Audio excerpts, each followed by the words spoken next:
2019 30 වෙනි ප්‍රශ්නේ එකිනෙකා ප්‍රතික්‍රියා නොකරන පරිපූර්ණ වායූන් දෙකක් කපාටයක් මගින් වෙන් කර දෘಢ බඳුනක් තුල තබා ඇත. එහෙකට එකක් ප්‍රතික්‍රියා කරන්නේ නැති මෙහෙම හිතන්නකෝ භාජන දෙකක් කපාටයකින් කොහොම වෙන් කරලා භාජන දෙක ඕන්න ඔය විදියට දාලා තියෙනවා. එතකොට මෙතන කියනවා එහෙකට එකක් ප්‍රතික්‍රියා කරන්නේ නැති පරිපූර්ණ වායු කියලා. මේ පද්ධතිය නියත උෂ්ණත්වයක හා පීඩනයක පවතී. උෂ්ණත්වය නියතයි ඒ වගේම තමයි පීඩනය මෙතන නියතයි. එනවා කපාටය විවෘත කළ පසු පද්ධතියේ ගිබ් ශක්තිය එන්තැල්පිය හා එන්ට්‍රොපිය වෙනස් වීම පිළිවෙලින් පහත කුමක් මගින් නිවැරදිව විස්තර වේද? දැන් මේකේ කපාටය ඇරියට පස්සේ මොකද හනෝ වෙන්නේ? එතකොට මෙහෙමයි A වල ඉන්න වායු B වලටත් B වල ඉන්න වායු A වලටත් ගිහිල්ලා දෙකේම වායු කලවම් වෙනවා.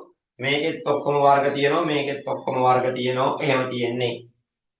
රබෙන් අහන්නේ මොනවද? ගිබ් ශක්තිය ගිබ්ස් ශක්තිය ඒ වගේම තමයි එන්තැල්පිය ඒ වගේම තමයි එන්ට්‍රොපිය මෙන්න මේගොල්ලන්ට මොකද වෙන්නේ කියලා. එහෙම යන්නේ වෙනස් වීම කුමක් මගෙන් නිවැරදිව විස්තර වේද? රයිට් බලන්න. මේ වායු දෙක මේ භාජනයේ හරිනවත් එක්ක මේ වායුන්ට තම තමන් පැතිරිලා ඉඳපු ඉඩ කඩ වැඩි වෙනවා යන්න පුළුවන්. මෙයාට ඉස්සෙල්ලා මේ ටිකේ විතරයි දැන් මේ මුළු පරිමාණයම පුළුවන්. මෙයාට ඉස්සෙල්ලා මේ ටිකේ විතරයි දැන් මේ මුළු පරිමාණයම පුළුවන්. අර වායු වල අහඹුතාව වැඩි වෙනවා. එන්ට්‍රොපිය මොකද වෙන්නේ? වැඩි වෙනවා. ඒ නිසා තුන්වෙනියට වැඩි වේ කියලා තියෙන උත්තරයක් වෙන්න ඕන. එහෙම තෝරන්න ඕක MCQ එකක් නිසා තුන්වෙනියට වැඩි වේ කියලා තියෙන්නේ. පළවෙනි උත්තරේ අනිත් ඒවායි එහෙමයි වෙන්නේ. ඊළඟට මේ වායු දෙක කලවම් කරාට පස්සේ මේ මිශ්‍ර වීම ඉබේ සිද්ධ වෙන්නේ කවුරුවත් අමුතුවෙන් ශක්තිය දීලා බලෙන් සිද්ධ කරන්න ඕමනාවක් නැහැ. ක්‍රියාවලිය ස්වයං සිද්ධයි. ස්වයං සිද්ධ වෙන ප්‍රතික්‍රියා සඳහා ස්වයං සිද්ධව සිද්ධ වෙන ක්‍රියාවලි සඳහා අපි වලට ගන්නවා ඩෙල්ටා G මොකද වෙන්නේ? ධනයි. ඩෙල්ටා G මොකද වෙන්නේ? ඍණයි. ප්‍රතික්‍රියාවක් ඩෙල්ටා G ඍණ නම් ස්වයං සිද්ධ වේ. ඩෙල්ටා G ඍණ නම් ස්වයං සිද්ධයි. ඩෙල්ටා G ට එන්නේ දරුවෝ ධන උත්තරයක් නම් අන්න ඒ ක්‍රියාවලිය ස්වයං සිද්ධ නොවේ. ස්වයං සිද්ධ වෙන්නේ ඩෙල්ටා G සමානයි 0 වුණොත් අන්න ඒ වෙලාවට අපි කියනවා පද්ධතිය සමතුලිත වේ. මේක මම කලින් ප්‍රශ්න එකක් කියලා කිව්වා. තාපාංකය වෙන වෙලාවේ තාපාංකෙදි ද්‍රවාංකෙදි පද්ධතියක් සමතුලිතයි. ඒ වෙලාවේදී ගිබ් ශක්ති විපර්යාසය 0යි කියලා කියන්නේ එහෙම.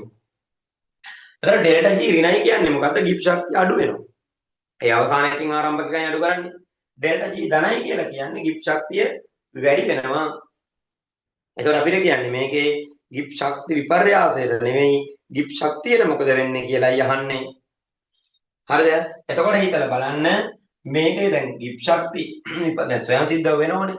එහෙනම් මේක ස්වයං සිද්ධව වෙන නිසා ඩෙල්ටා G ඍණයි. එහෙනම් ගිබ් ශක්තිය මොකද වෙන්න ඕන? අඩු වෙන්න ඕන. මුලින්ම අඩු වේ කියලා තියෙන උත්තරයක් පස්වෙනි උත්තරේ වැරදි. ඉතුරු ඒවායින් එකක් එන්නේ.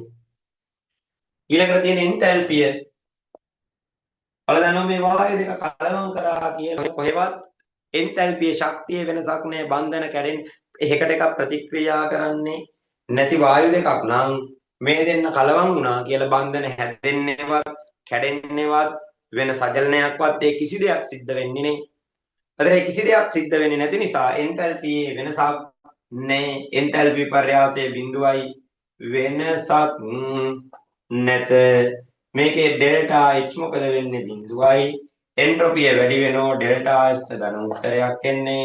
ගිබ් ශක්තිය අඩු වෙනෝ ඩෙල්ටා G ට ඍණ උත්තරයක් එන්නේ. එහෙනම් මොකකින් දානෝ නිවැරදිව විස්තර වෙන්නේ? අඩුවේ වෙනසක් නැත වෙනස් නොවේ වැඩි වේ උත්තරය අංක 3. 2019 30 වෙනි ප්‍රශ්නෙට උත්තරේ අංක 3 වෙන්නට ඕනේ.